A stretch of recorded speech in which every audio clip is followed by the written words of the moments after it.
Alexander Stewart and I were involved in doing a project in South Carolina.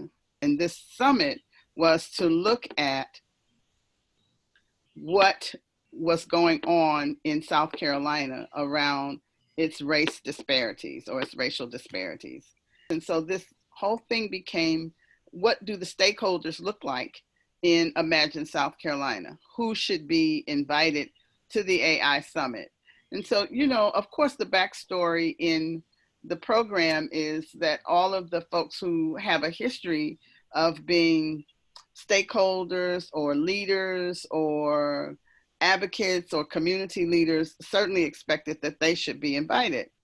So all of those folks were invited, but we also said to them, well, what would a diagonal slice look like of community members, community participants?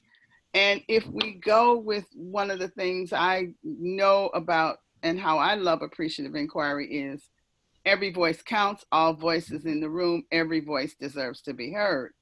So how then do we get other voices in who have never been involved in this? So it kept going and kept going. So all of the folks came, and of course they expected a traditional summit where people came and presented papers and they answered questions and they sat in a row. The client host said, that's not exactly what's gonna happen. And so they said, okay, well, it's worth it. We'll do it. We'll take the shot with you. And so we did. And so it was going okay. It wasn't going great. So towards the end of the first day, I think folks had just had their enough around feeling like they had not been heard and feeling like it was the same thing. And what we often run into, if we don't pay attention to the full circle of AI, is people feeling like that it's a bait and switch, and that you've come and asked me some nice questions, but when I go back to my community, the Confederate flag is still at the State House, and the disparity between income is still in South Carolina.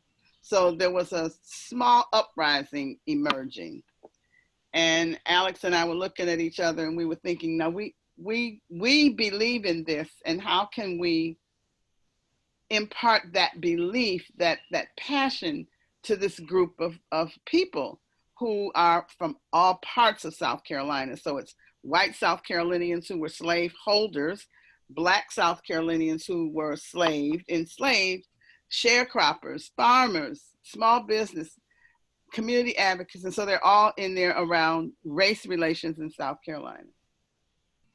And so as we were leaving that room, I said, here's the thing I'd like for you to come back in and talk with us tomorrow. I would like for you to come prepared to tell a story or to share the vision that you have for the South Carolina of your heart.